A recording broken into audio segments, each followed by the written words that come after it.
بسم اللہ الرحمن الرحیم۔ حضرت سلمہ رضی اللہ تعالیٰ عنہ اپنے شوہر ابو سلمہ رضی اللہ تعالیٰ عنہ کی وفات کا واقعہ کچھ اس طرح بیان کرتی ہیں کہ وفات کے وقت میرے شوہر کی آنکھیں کھلی تھیں جبکہ جسم میں حرکت نہ تھی اور نہ ہی بول سکتے تھے۔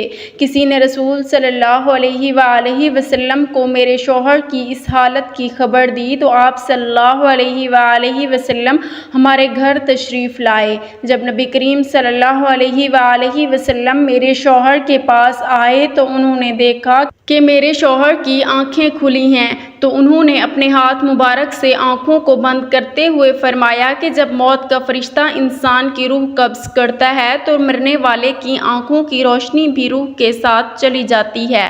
جب نبی کریم صلی اللہ علیہ وآلہ وسلم کے منہ سے یہ الفاظ نکلے تو گھر والوں نے رونا شروع کر دیا کہ ابو سلمہ رضی اللہ تعالیٰ عنہ اب اس دنیا میں نہیں رہے۔ آپ صلی اللہ علیہ وآلہ وسلم نے فرمایا کہ مرنے والے کو ہمیشہ اچھے الفاظ میں یاد کیا کرو، کیونکہ اس وقت فرشتے پاس ہوتے ہیں۔ میت کے ارد گرد بیٹھے ہوئے لوگ جو باتیں کرتے ہیں فرشتے ان کی باتوں پر آمین کہتے ہیں۔ پھر نبی اکرم صلی اللہ علیہ وآلہ وسلم اللہ تعالیٰ سے دعا کرتے ہیں، اے اللہ ابو سلمہ رضی اللہ تعالیٰ عنہ کو قبر کے عذاب سے معاف فرما اور اس کو اپنے خاص بندوں میں شامل کر لے جن پر تیرا خاص کرم ہے۔ اس کی قبر میں اپنی رحمتیں فرما اور نور سے مالا مال کر دے۔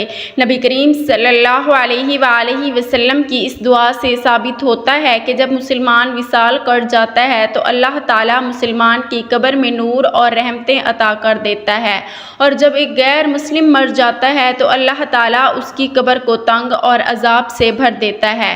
اس دنیا سے پردہ کرنے کے بعد انسان کے لیے سب سے خطرناک اور پہلی منزل قبر ہے۔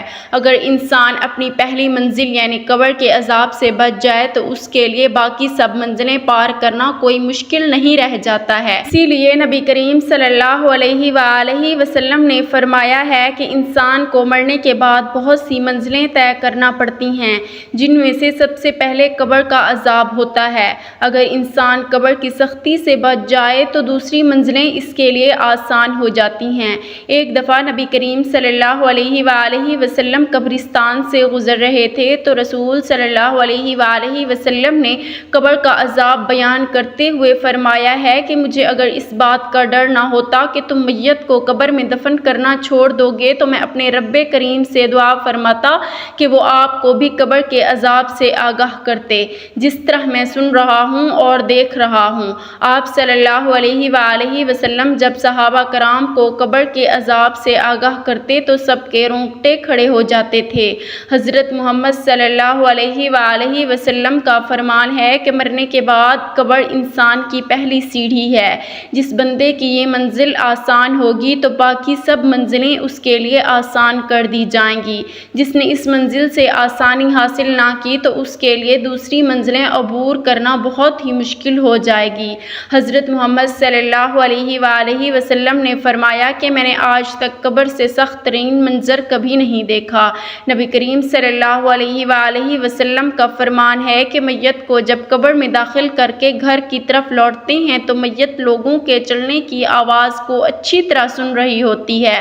اگر مرنے والا سچا مسلمان ہے تو نماز اس کے سر کی طرف، روزہ اس کے دائیں ہاتھ، زکوٰۃ اس کے بائیں ہاتھ اور دوسرے جتنے بھی اس کے نیک اعمال ہوتے ہیں تو وہ اس کے پاؤں کی طرف آ جاتے ہیں۔ جب بھی قبر کا عذاب اس کے پاس آتا ہے تو نماز، روزہ، حج، زکوٰۃ، صدقہ و خیرات اور اس کے نیک نامہ اعمال اس کی حفاظت کرتے ہیں۔ پھر اس سے کہا جاتا ہے کہ بیٹھ جاؤ، چنانچہ وہ بیٹھ جاتا ہے اور اس کو سورج ایسے دکھائی دیتا ہے جیسے غروب ہونے کو ہے۔ پھر اس سے کہا جاتا ہے کہ تم اس شخص کے بارے میں جو تم میں مبعوث ہوا تھا کیا کہتے ہو؟ وہ اس کے متعلق کیا گواہی دیتے ہو؟ وہ کہتا ہے مجھے ذرا نماز پڑھ لینے دو۔ اسے کہا جاتا ہے کہ تم ان قریب یہ کام کر لو گے، پہلے اس سوال کا جواب دو کہ تم اس شخص کے بارے میں جو تم میں مبعوث ہوا تھا کیا کہتے ہو اور کیا گواہی دیتے ہو؟ وہ گواہی دے گا کہ رسول صلی اللہ علیہ وآلہ وسلم اللہ تعالیٰ کے آخری نبی ہیں جو اللہ تعالیٰ کا دین لے کر تشریف لائے۔ پھر اس سے بولا جائے گا کہ اسی یقین کے ساتھ تم حیات رہے اور اس پر ہی تم کو دنیا سے اٹھا لیا گیا اور اسی امر کے مطابق تم کو دوبارہ زندہ کیا جائے گا۔ یہ سب باتوں کے بعد اس کے لیے جنت کا دروازہ کھل جاتا ہے، وہ جنت کو دیکھ کر بہت خوش ہوتا ہے۔ پھر اس کو جہنم کا دروازہ کھول کر دکھایا جاتا ہے اور کہا جاتا ہے کہ اگر تیرے نامہ اعمال اچھے نہ ہوتے تو تم کو جہنم کے گہرے حصے کو ڈال دیا جاتا۔ نیک بندے کی قبر کو اللہ تعالیٰ کشادہ اور نور سے منور فرما دیتا ہے۔ روح کو اعلیٰ قسم کا عطر لگا کر پاکیزہ جگہ پر رکھ دیا جاتا ہے۔ غیر مسلم کے بارے میں یہ فرمان ہے کہ جب قبر کا عذاب اس کے جسم کے پاس آتا ہے تو ان کے ارد گرد کوئی بھی نیک اعمال نہیں ہوتا جو اس کی حفاظت کر سکے۔ پھر اس کافر کو حکم دیا جاتا ہے کہ یہاں پر بیٹھ جاؤ تو وہ ڈرتا ڈرتا بیٹھ جاتا ہے، تو اس کو آخری نبی صلی اللہ علیہ وآلہ وسلم کے بارے میں پوچھا جائے گا تو وہ کچھ نہ بتا سکے گا کہ یہ کون ہیں۔ پھر ان کو محمد صلی اللہ علیہ وآلہ وسلم کے بارے میں بتایا جائے گا تو وہ جواب دے گا کہ میرے علم میں نہیں ہے کہ نبی کریم صلی اللہ علیہ وآلہ وسلم کون ہیں۔ پھر اس کو فرمایا جائے گا کہ تو دنیا میں غیر مسلم تھا، غیر مسلم مرا اور غیر مسلم ہی دوبارہ زندہ ہوگا۔ پھر اس کو جنت کا دروازہ کھول کر دکھایا جاتا ہے اور کہا جاتا ہے کہ اگر تیرے نامہ اعمال نیک ہوتے تو تجھ کو ہمیشہ کے لیے جنت میں گھر مل جانا تھا۔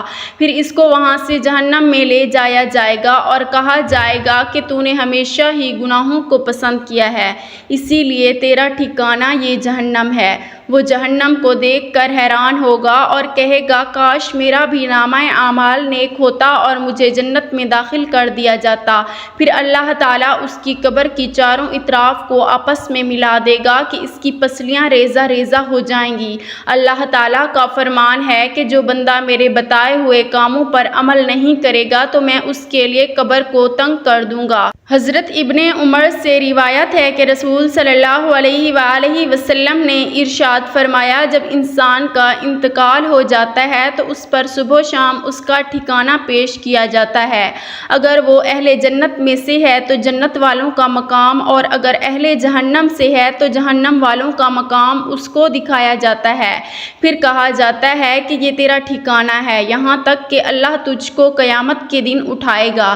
اسی طرح حضرت عائشہ رضی اللہ تعالی عنہ سے روایت ہے کہ ایک یہودی عورت ان کے پاس آئی اور اس نے عذاب قبر کا ذکر کرتے ہوئے حضرت عائشہ رضی اللہ تعالی عنہ کو دعا دی، اللہ تعالیٰ آپ کو عذاب قبر سے بچائے۔ حضرت عائشہ رضی اللہ تعالی عنہ نے رسول صلی اللہ علیہ وآلہ وسلم سے اس بابت سوال کیا کہ کیا واقعی عذاب قبر ہوتا ہے؟ تو رسول صلی اللہ علیہ وآلہ وسلم نے فرمایا جی ہاں، عذاب قبر حق ہے۔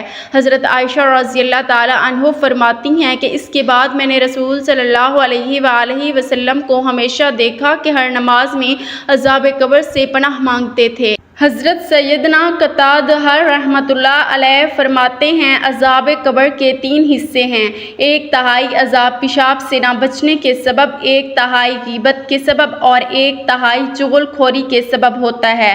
اللہ پاک ہمیں قبر کی سختیوں اور عذاب سے محفوظ رکھے، ہمیں قبر میں نبی کریم صلی اللہ علیہ وآلہ وسلم کی پہچان نصیب فرمائے، آمین ثم آمین۔